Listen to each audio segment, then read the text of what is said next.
আসসালামাইকুম বন্ধুরা, আজকে যাচ্ছি পানামা। তো পানামা যাওয়ার পথে একটা ফেমাস এদেশে বলা হয় ডুলসেরিয়া কেসুস মিল। দেখেন এখানে একটা মানে বাংলাদেশে যেটাকে বলা হয় পিঠা, ঠিক পিঠার মতোই অবশ্য দেখাবো আপনাদেরকে। মানে খুবই বিখ্যাত।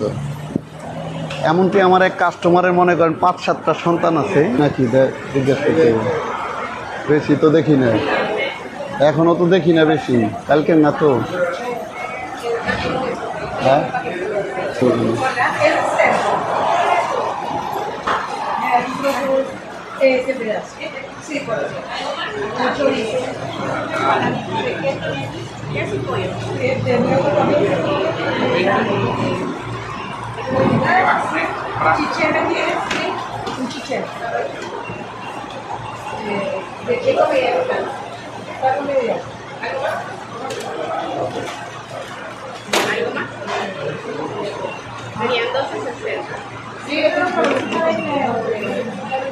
panada de hoy. De hoy mismo. De queso. ¿Cuánta niva?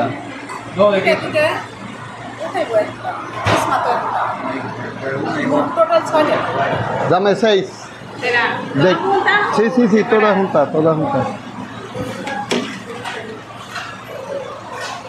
দেখেন এখানে কেক পাওয়া যায়, বিস্কিট পাওয়া যায়, তারপর আমরা যেটা কিনতেছি সেটা হলো এম্পানাদা, মানে বেকারির সব কিছুই পাওয়া যায়।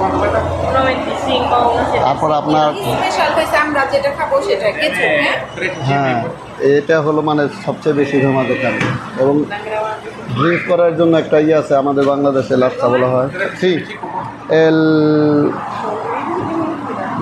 মেলোবতল ঠিক দামে 4।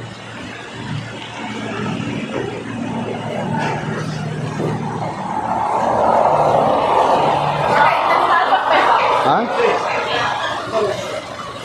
অসুবিধা নেই। এগুলার কি বলা হয়? এই যে দেখেন ছোট কেক, বড় কেক, সব ধরনের কেকই আছে এখানে। দেখেন এই ধরনের জিনিস পাওয়া যায় বিদায় ভাই শ্বশুর বাড়ি আর খেতে ইচ্ছা করে না। এখন তখনই খেতে ইচ্ছা করে, এদিকেই চলে আসি।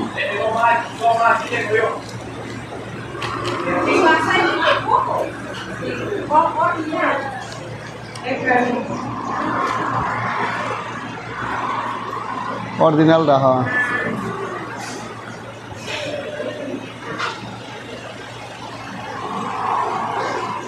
দেখেন এটা কিন্তু জনবহুল কোনো এলাকা না, কিন্তু দেখেন কতগুলো গাড়ি পার্কিং হয়ে আছে শুধু এই বেকারি থেকে কেনার জন্য। রাস্তার 2 সাইডে বেকারির কিন্তু অভাব নেই, কিন্তু এটা অত্যন্ত ফেমাস এবং সব কিছুই টাটকা মিলে এখানে। মানে কোনো জিনিস গতকালের জিনিস আজকে বিক্রি করবে না তারা, সময় লাগে 2টা বেশি নেই।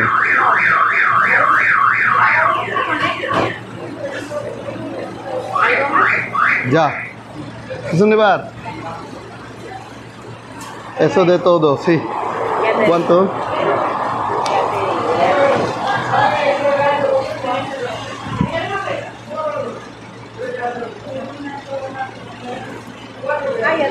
Ya tiene.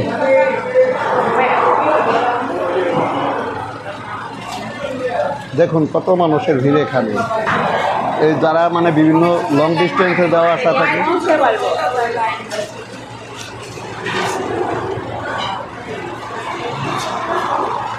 দেখেন শ্বশুরবাড়ির পিঠা $11 দাম নিল।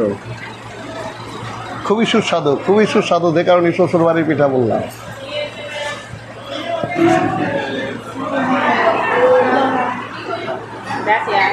ওকে ইকুয়াল। হ্যাঁ, গাড়িতে রেখে লো পাপা, টেক। Vamos, carro. Vamos.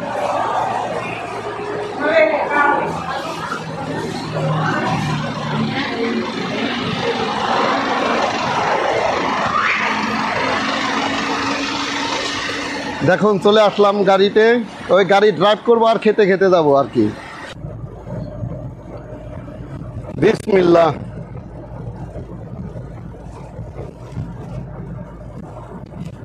সেই রে ভাই পিঠাটা শ্বশুর বাড়ি ফেল, শ্বশুর বাড়িতে যত্ন সহকারে বানায়। কিসের যত্ন করার ডিম, এর কাছে কিছুই না, এরা আরো বেশি যত্ন করে বানায় এবং কত সুন্দর যত্ন করে মানে জিনিসগুলো আমাদের কাছে বিক্রি করলো, দেখছেনই তো। এটাকে বলা হয় এমপানাদা। এদেশে আমার এক কাস্টমার আছে, শুধু এইটা খাওয়ার জন্য কয়েকদিন আগে আমি তাকে টেলিফোন করছি, এই তোরা কোথায়, মানে ওদের বাসায় আমি গিয়েছি। আমরা তো স্বামী আসছি রে। কেন স্বামী কেন? আমার ছেলে মেয়ে এই এটা এমপানাদা বলে, এমপানাদা খাওয়ার জন্য মন ছুটে গেছে। তখন ওকে বললাম এমপানাদা কি সান্তিয়াগো নাই? না, সান্তিয়াগোর যে এমপানাদা ওটা তারা পছন্দ করেন না বাচ্চারা, তাদের ওইখানে গিয়ে খাওয়াইতে হবে। যে কারণে মানে গাড়ি নিয়ে চলে আসলাম। সান্তিয়াগো থেকে এখানকার দূরত্ব কত জানেন বন্ধুরা? 200 কিলোমিটার। 200 কিলোমিটার। চিন্তা করেন তাহলে এই এমপানাদা খাওয়ার জন্য। শান্তিটা না, শুধু এইটা না, আবার এই যে এমপানাদার সাথে যে ড্রিঙ্কসটা দেয়, এটাকে বাংলাদেশে অনেকটা লাচ্ছার মতো, এটা তো শ্বশুর বাড়ি কখনো দেয় না, সেটা বাস্তব কথা। শুধু পিঠা দেয়। দেখেন তারা কত পয়েন্ট করে, একটু খেয়ে দেখাই। সেই স্বাদ ভাই, সফট ড্রিঙ্কস মানে ঠান্ডা, হালকা ঠান্ডা, খুবই মজা।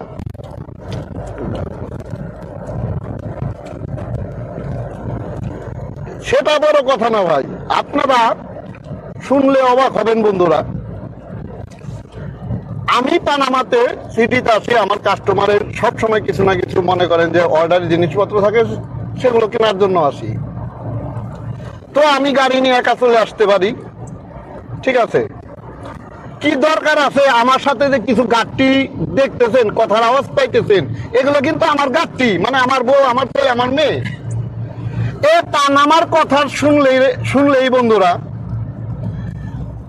ছেলে এবং মেয়ে বলে, পাপা তোমার শ্বশুর বাড়ির পিঠা খাবো আমরা, আমরাও সাথে যাব। আর বোর কথা তো ভাই বললামই না, এটা তার বাপের বাড়ির পিঠা, তার কেন খেতে হবে? আমি একে মাঝে মধ্যে বলি, শ্বশুর বাড়ির পিঠা আমার ছেলে মেয়ের সাথে খাবে, ঠিক আছে, কিন্তু তোমার তো এটা বাপের বাড়ির পিঠা, এটা বাংলাদেশে গিয়ে খাও না, তাকেও খেতে হবে। তাই নিয়ে আসলাম ভাই, বাসা থেকে প্রায় 200-250 কিলোমিটার দূরে। তো পানামার দূরত্ব প্রায় 300 কিলোমিটার। এই তো নিয়ে আসলাম, কি করার আছে ভাই। ওই রদ দেখা হলো, কলা বাসা হলো, আমার কাজ হলো, ওদের তো মানে ঘুরাই নিয়ে আসলাম আর কি। তো চলুন সাথেই থাকুন, দেখুন।